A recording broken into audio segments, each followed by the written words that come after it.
Good evening. We're happy that you can join us today, or that you can watch the video if you are not able to join us live today. We are the Bible Studies program organized by the Banking Blessings Ministry. And we are coming to you this evening from the sanctuary of the Throne of Grace Church here in San Antonio. This is the first Bible study session in a series of Bible studies. We have actually 4 series that we are going to run through this program. The first series, the Banking Blessings series, is the one that we start today. The second series, after that, we'll talk about the famous families. And then from the famous families, we'll go to the heart of David. From the heart of David, we'll look at the purpose of family. But all of that will be in the future. But today we are starting in the Banking Blessings series, which has 3 lessons, 3 sessions. The first session is today's session on the image and likeness of God. And the second session, fill the earth and subdue it, when we look at God's granting of authority, unlimited authority to human beings. Then the third one is banking blessings, when we look at the blessings that are reserved for people that perform the responsibilities that are handed over to us through Genesis 1:28. But today is the image and likeness of God. And where the lesson is taken, we're going to see what happens here. Okay.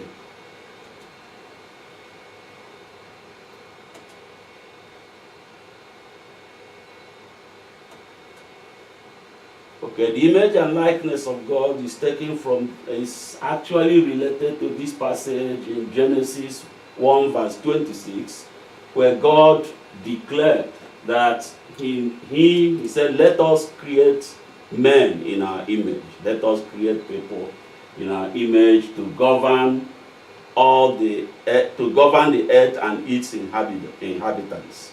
The main thing here is we were created in the image of God with a purpose to govern the earth and its inhabitants.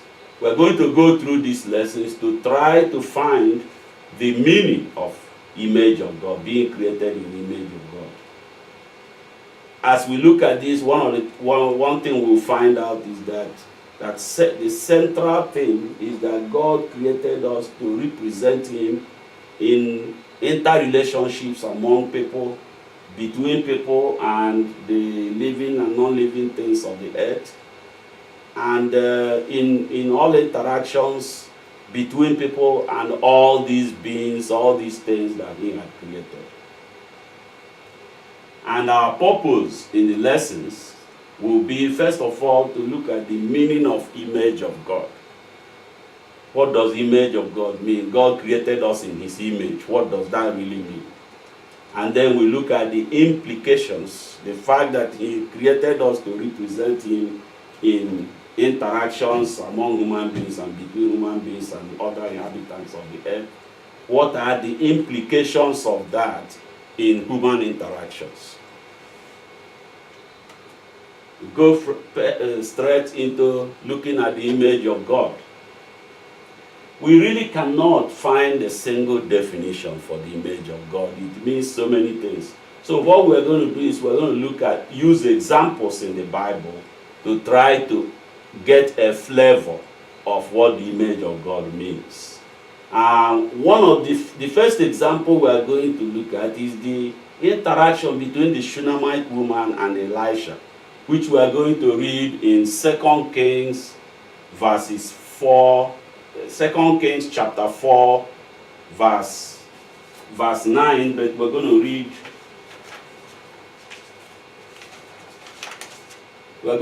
verses 8 through 10. Verse 9 is part of that. 2 Kings chapter 4 verses 8 through 10. Sam read. And it fell on the day that Elijah passed to Shunem, or was a great woman, and she constrained him to eat bread. And so it was, that as oft as he passed by, he turned in thither to eat bread. And she said unto her husband, Behold now, I perceive that this is a holy man of God, which passeth by us continually. Let us make a little chamber, I pray thee, on the wall, and let us set for him there a bed, and a table, and a stool, and a candlestick. And shall it be, when he cometh to us, that he shall turn in thither? Yes, the story here is that the Shunammite woman met Elisha, and on the first occasion invited him in and persuaded him to have food with them, to have a meal with them. And then each time Elisha came around, he stopped by and had a meal in their house and continued. And of course, this interaction must have gone on over a period of time. And then one day she said to her husband, she said, I know that this man who often comes our way is a holy man of God. There is something she saw about Elisha that made her associate the man as with holiness. She realized that there is something special about this man, and based on what she saw, she concluded that he was a holy man of God, and approached her husband so that they could make him more comfortable in their house. So this is Elisha, through his behavior. The Bible doesn't tell us exactly what happened there, but through his behavior, he was able to convey an image to the woman that made her believe that he is a man of God. We have another example from Genesis 39, verse 3, but we're going to read verses 2 to 4 to get the context. It's the story of Joseph. Go ahead, Angel. The Lord was with Joseph. He was successful and lived in the household of his Egyptian master. His master observed that the Lord was with him, and that the Lord made everything he was doing successful. So Joseph found favor in his sight and became his personal attendant. Potiphar appointed Joseph overseer of his household and put him in charge of everything he owned. The key phrase here is that his master saw that the Lord was with him and gave him success in everything he did. There are actually a number of statements in that single phrase, in that single verse. One of them is that he did things. Joseph did things that mattered to people. His master saw that the Lord was with him in everything he did. If all he did was sleep, they are not going to say, oh, the Lord was with him in sleep. It's because he did things that mattered to people. He did things that people cared about.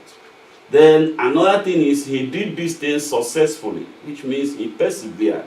It's not easy to come to success. So perseverance is one of the things that make people associate your attitude with God. That this person is somebody that keeps at something until he succeeds, until he or she finds a way to succeed. People felt the hand of God in the actions of David. That is a conclusion. We don't really have the details of how that is happening, but we believe that as we go through the studies tonight, we're going to understand this a little better. But the person that saw this most was his master, who had brought him into his house as a slave. He realized that this was no ordinary slave, so he placed him in charge of everything in his house. And the story is that whatever he placed in charge of David and in charge of Joseph prospered. And he came to a point where he made Joseph in charge of everything in his house, except, of course, his job. Everything else was in the care of Joseph, and everything prospered. Then let us read this passage about David in 1 Samuel 16, verse 18. But we'll read 14 to 18. 1 Samuel 16, verse 14 to 18. But the spirit of the Lord departed from Saul, and an evil spirit from the Lord troubled him. And Saul's servant said unto him, Behold now, an evil spirit from God troubleth thee. Let our Lord now command thy servants, which are before thee, to seek out a man, who is a cunning player on a harp. And it shall come to pass, when the evil spirit from God is upon thee, that he shall play with his hand, and thou shalt be well. And Saul said unto his servants, Provide me now a man that can play well, and bring him to me. Then answered one of the servants, and said, Behold, I have seen a son of Jesse the Bethlehemite, that is cunning in playing, and a mighty valiant man, and a man of war, and prudent in matters, and comely person, and the Lord is with him. Yes, Saul was semi-crazy. He had problem. His people knew that. They said they needed someone to play music for him. They were looking for the right person, and he asked his servants for recommendation. And one of his servants said, I have seen a son of Jesse of Bethlehem. Then he mentioned a number of good qualities of David, and then he said, and the Lord is with him. So whatever it is that David was doing, that this man saw and concluded that the Lord was with him, is the kind of things that people do. That's the kind of things you need to do to convey the image of God to other people, to make people believe that your actions are of God. We will come to see more about this, but David particularly, people bore witness. The next example we're going to see is also about David. People bore witness that the Lord was with David. And it was through his actions, through the impact he made on people, through the way he talked to them, through the way he reasoned with them, through the things he did when they were in need. Through all these things, people concluded, not David himself. He didn't go about telling people, the Lord is with me. Probably he did that some of the time, but that wasn't the main reason people concluded that the Lord was with him. It's because of his actions, not because of his words. In fact, you find the next example also is about David, that during this period of his life, and this was after he had killed Goliath, Saul promoted David rapidly through the ranks, and his officers were pleased that Saul promoted David rapidly. Often what you see is somebody that is getting rapid promotion makes people envious. People get annoyed with him and all that. But in this case, people were happy that he was being promoted rapidly. So there was something they saw about him that made them feel that he deserves rapid promotion. Even Saul himself was afraid of David because he believed the Lord gave David success in everything he did. You know, we haven't read the Bible passages for this because they are all over the place. In 1 Samuel chapter 18, verse 5, verses 14 to 16, and verse 30. David's leadership impressed the people of Israel and Judah. All over Israel and all over Judah, people believed that there was something special about this man. Whenever he went to war, he did well. It's not just war. It is really his interaction with people. The impact he made on people's life, the way he talked to people, the way he dealt with their issues. So people believed that the Lord was with him. There was a man that lived in Port Hope, Ontario, Canada during the 1800s.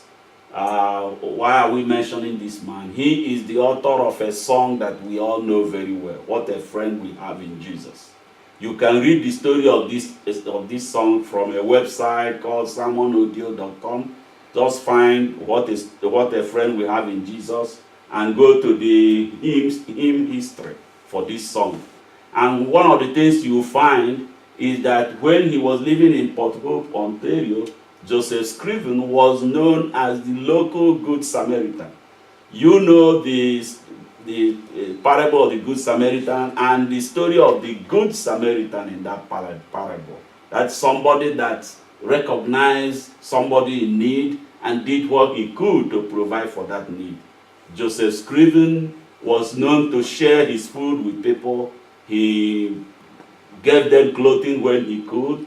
He helped the underprivileged, people that needed things, people that were in need. And because of that, the local people, people all over Port Hope, Ontario, knew him as the local Good Samaritan. This is a testimony of other people about an individual. He didn't go about, he didn't say, okay, call me the Good Samaritan. People called him that based on what they saw in his character, in his attitude to other human beings. Well, in the Bible, Saul talked about the fruits of the Spirit. It was actually, he was talking about the image of God, but he didn't call it the image of God. He said the fruits of the Spirit are love, joy, peace, patience, kindness, goodness, faithfulness, gentleness, and self-control. If you look through all these things, what Paul was describing is how people feel about you when you interact with them, or when they observe your interactions with other people. How do you make people, how do you come across to people? If you come across to them as we describe in the next slide, you come across to people as somebody that is attentive, somebody that, if you are talking to him or her, listens with an intent to understand, with an intent to understand your feelings and your needs. So that kind of attitude is part of what what Paul was talking about in those list of adjectives or list of characteristics that he described. So one of them is that you are truthful. You come across to people as somebody that is truthful, and that your statements are based on your best understanding of the situation. You are not just saying things to try to deceive them or try to get an effect or try to, to act. People just know that when you talk to them, that what you are saying is really what you believe. It reflects your understanding of the situation that you are talking about. So when people have that kind of effect, that kind of feeling about you, that is what Paul was talking about. Another thing is that people don't expect you to suddenly explode into anger when you are dealing with them. So that's why he talked about patience, he talked about perseverance and all that. It's that when you deal with people, even when something is not exactly to your liking, you deal with it with patience. You listen and look for a resolution if there is a disagreement. So these are the kind of qualities that make people get the feeling that God is in your actions, that God is with you, that your actions are of God. That people don't have to be perfect when they are interacting with you, because they know that you will reasonably grant them another chance if something goes wrong. If they make a mistake, you're not going to kill them the first time they make a mistake. You're going to have that. You're going to be an accommodating person, somebody that allows people to make mistakes and come back from the mistake. So it is these qualities that Paul was talking about in that famous letter to the Galatians, in Galatians chapter 5, verses 22 and 23 or so, where he listed those qualities. But those qualities, going through them word by word, at times you get confused. What do all this mean? But he's talking about a host of things. I'm just giving an example of 4 of them. Christ talked about the image of God. Actually, he did. In John 14, he said that the image of God is in him, and he is in his words.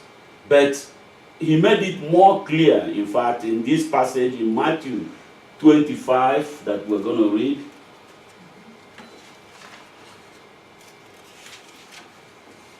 Matthew 25, we need to read 34 to 36. Then the king will say to those on his right, "Come, you who are blessed by my Father, inherit the kingdom prepared for you from the foundation of the world. For I was hungry, and you gave me food. I was thirsty, and you gave me something to drink. I was a stranger, and you invited me in. I was naked, and you gave me clothing. I was sick, and you took care of me. I was in prison, and you visited me." Yes, so here what Christ did was associate the image of God with compassion. Compassion is when you recognize that somebody is in distress and you are determined to do, you are committed to do what you can to alleviate the person's position. So essentially, you recognize the need and you do what you can to provide for it without expecting a profit or reward. And this is what Christ was talking about in Matthew 25, verse 36, verse 35 to 36. You convey the image of God if people feel the hand of God in your actions. If people feel that you are somebody that helps others out of selflessness. You are somebody that cares for others. You are somebody that is attentive to the needs of others. You are somebody that when you identify a need, you do what you can to provide for it. To make an effort to help provide for it. So this is what Christ described in Matthew 35, 36, and it's an aspect of the image of God. That is, image of God is conveyed through compassion.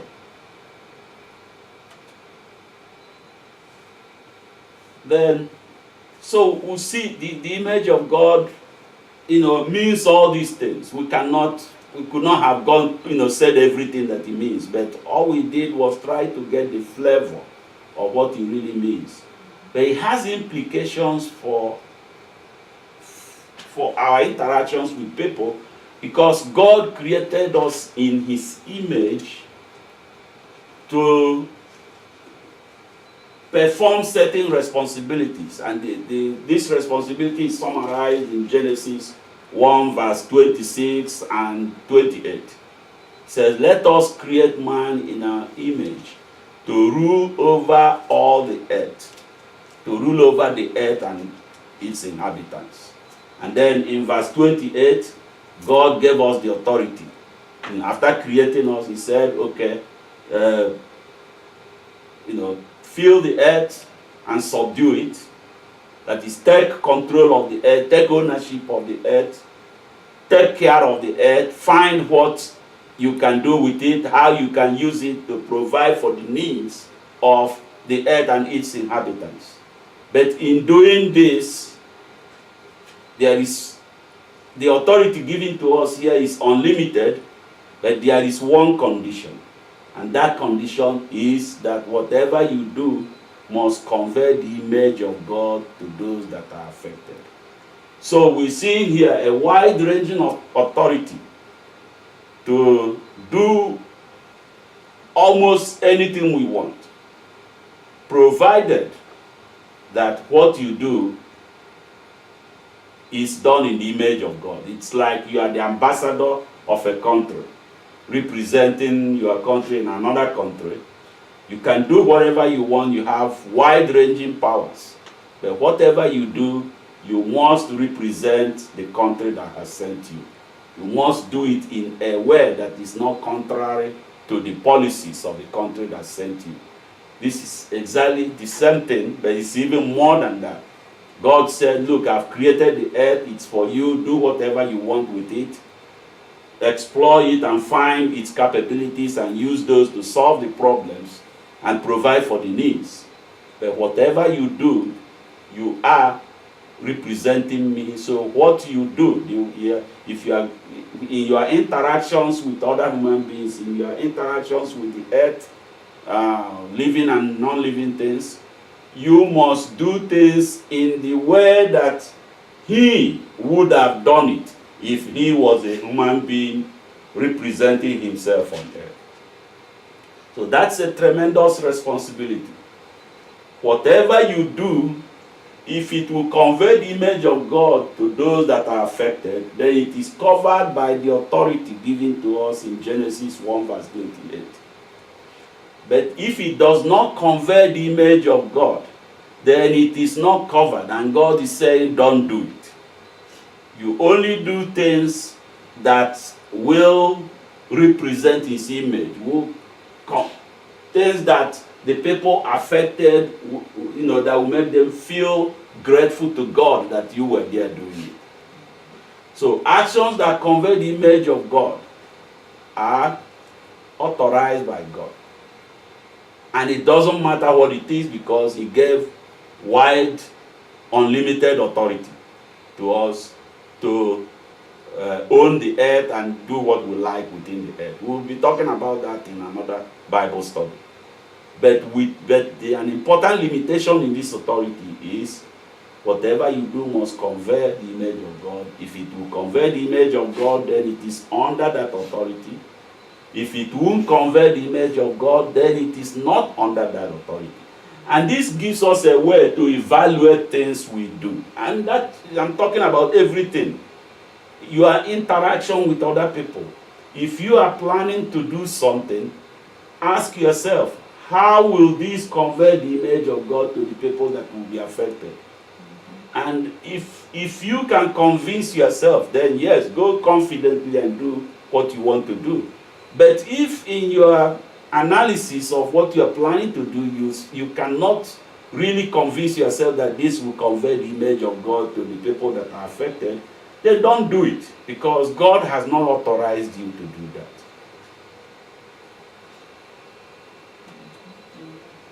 If it's in God's image, then it is under God's authority.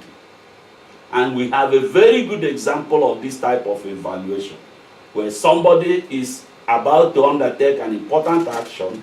That somebody was David. So about to undertake an important action, and he made it very clear that the action he was about to take was for God. It will convey certain aspects of the image of God to all those that will witness it. Please let us read David's address to Goliath just before a great battle. In 1 Samuel 17, verses 45 to 47.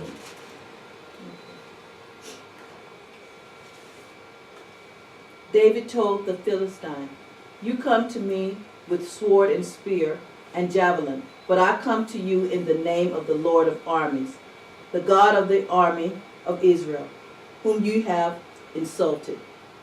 Today the Lord will hand you over to me. I will strike you down and cut off your head. And this day I will give the dead bodies of the Philistine army to the birds and the wild animals. The whole world will know that Israel has a God. Then everyone gathered here will know that the Lord can save without sword or spear, because the Lord determines every battle's outcome.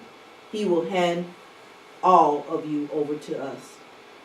Yes, David told Goliath, said, "I come against you in the name of the Lord Almighty, the God of the armies of Israel, whom you have defied." Now, what David was doing here is actually, it's multi-purpose. First is a prayer. He was going into battle, and he was talking to God and said, "Look, God, this is for you. I'm doing this in order to show people that you are God, that the people of Israel worship you, and that you protect them because they worship you." So he was praying, but because he was going into such an important battle, if he knelt down to pray, he would come across as very weak, and he would be unprepared, and Goliath would have eaten him for lunch. So he had to come across as strong. So he, instead of praying the way you would normally pray in a church, he was praying aloud and using the opportunity to talk to Goliath and say, "Hey, this is what is going to happen to you." And use the opportunity to talk to all the people around, the Israeli army and whoever was listening. He said, today the whole world will know that there is a God in Israel.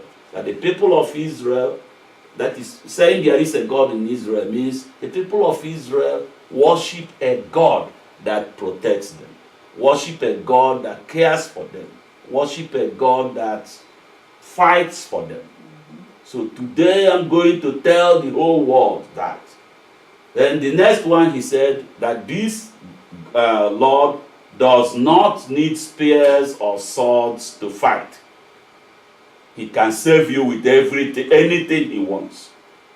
You come to me with your sword, with your spear, and with all that. I'm going to teach you that the God I'm fighting for doesn't need any of those things.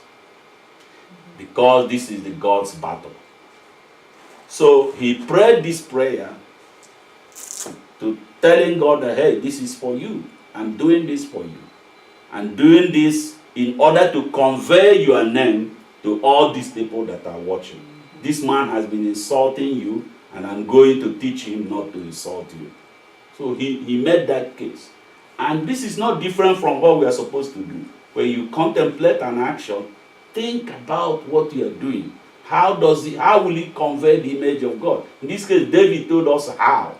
He said the whole world will know that there is a God in Israel. As he wanted the whole world to know about this God that Goliath had been insulting. So it is the same thing. So find out how this action that you contemplate, how will it convey the image of God? It's also in prayer. In fact, Christ told us himself in John chapter 14, verse 14, he said, you may ask for anything in my name, and I will do it. Ask for anything.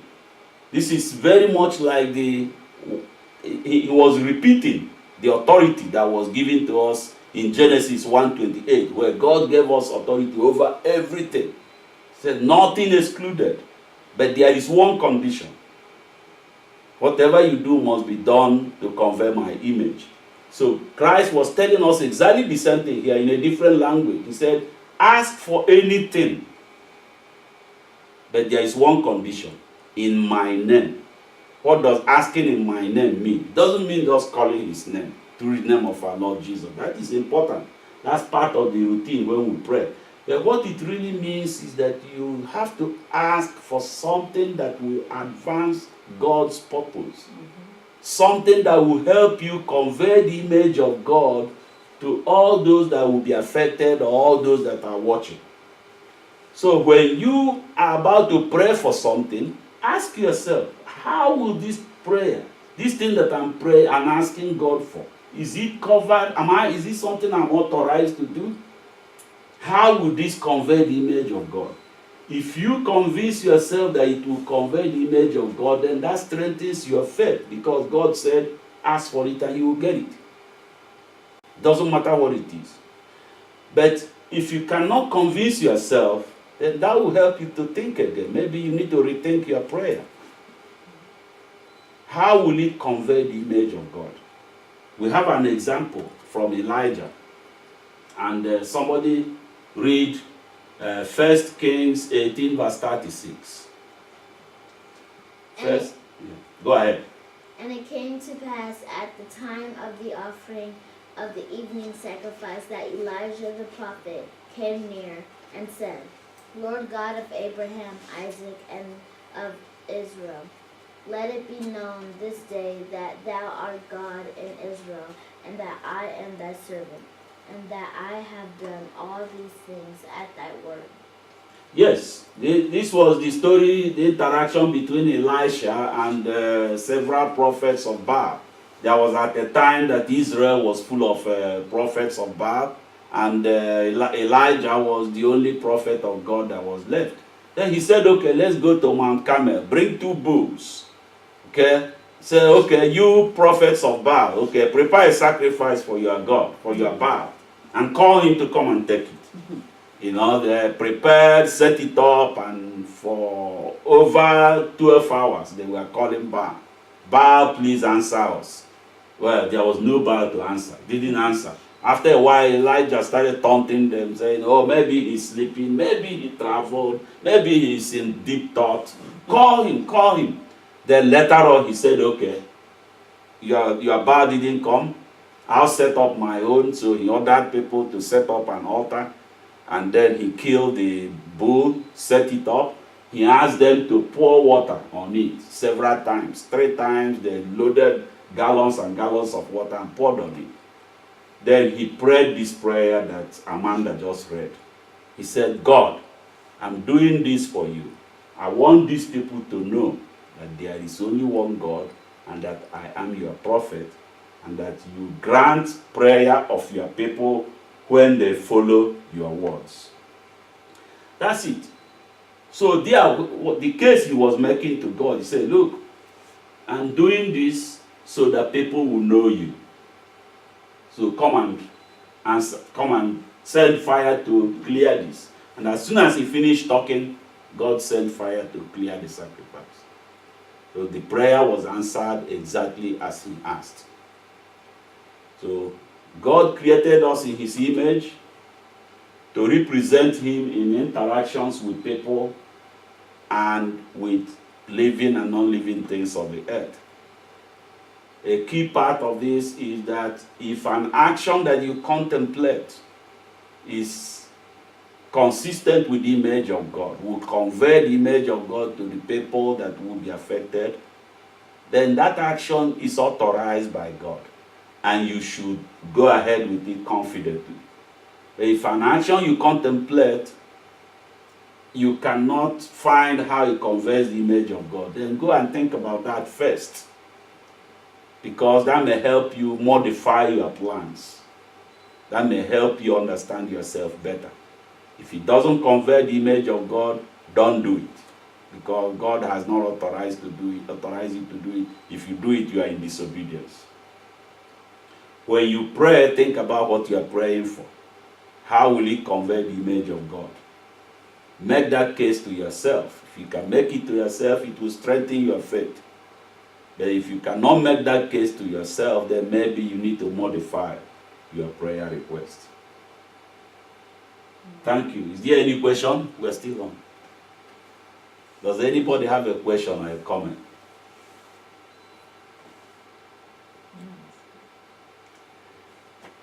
Okay, we are done, and we thank you for watching with us tonight. We really pray that you have had something tonight that will make a positive impact on you and will help you move closer to God's purpose for your life. Thank you very much.